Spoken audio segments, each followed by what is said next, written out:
Hello, it's Thursday. You may have noticed I did not do a video last week. Oops, sorry.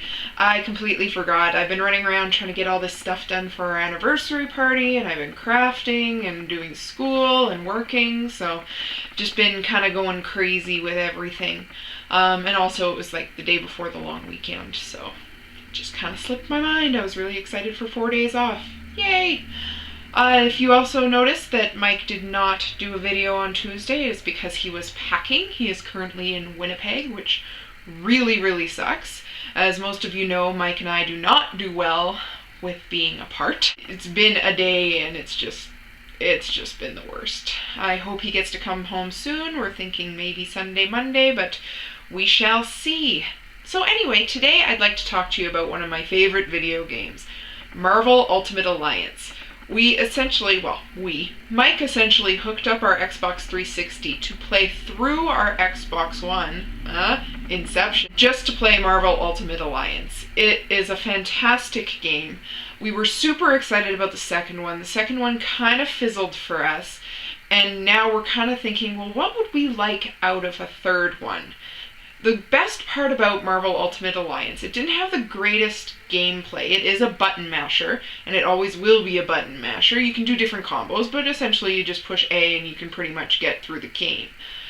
But what we liked about Marvel Ultimate Alliance was the roster of characters you could play. There was so many characters that you could play, and that was the best part of the game.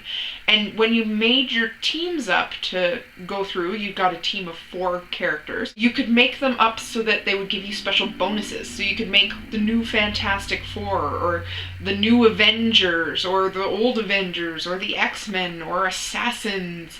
It was a really neat dynamic. And so when Marvel Ultimate Alliance 2 was slated, we were really excited about that. They switched up the gameplay. Still a button masher, but it was a little bit more, it had a little more finesse to it. But the thing they took away in Marvel Ultimate Alliance 2 was the one thing that made Marvel Ultimate Alliance great: the roster. They gave you so few characters in the second game. It was crazy, and the gameplay was great. We loved the gameplay, but the roster was just ridiculously stunted, and you just kind of felt depressed playing it. Looking through our saved games on Marvel Ultimate Alliance, it seems like every 3 or 4 years we pick it up and play it again. Marvel Ultimate Alliance 2, we've played once. Even though it had a better gameplay, it was not our cup of tea. We loved Marvel Ultimate Alliance, just making characters and making, teams and going through the levels and it's amazing how much we remember. I'd be like, oh, we need to go down this corridor to go and see Bruce or what have you, or Dum Dum Dugan is over here.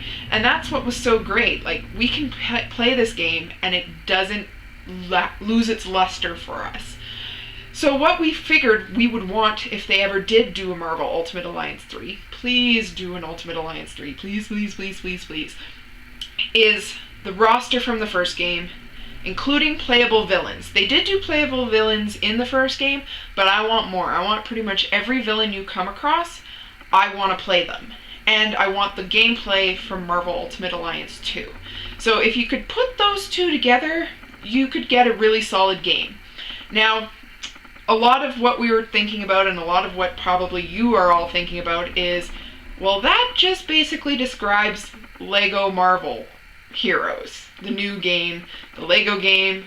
It has an amazing roster of hundreds of characters, and it is the button pushing with some puzzle solving. So I'll give you on that one. I love the Lego Marvel Heroes game, fantastic game, but I just want that Marvel Ultimate Alliance, that title, that gameplay, that replayability that I have with Marvel Ultimate Alliance. So yes, I kind of want the Lego game to be the new Marvel Ultimate Alliance game.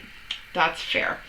I guess I kind of answered my question, but no, I still want a Marvel Ultimate Alliance. I don't care.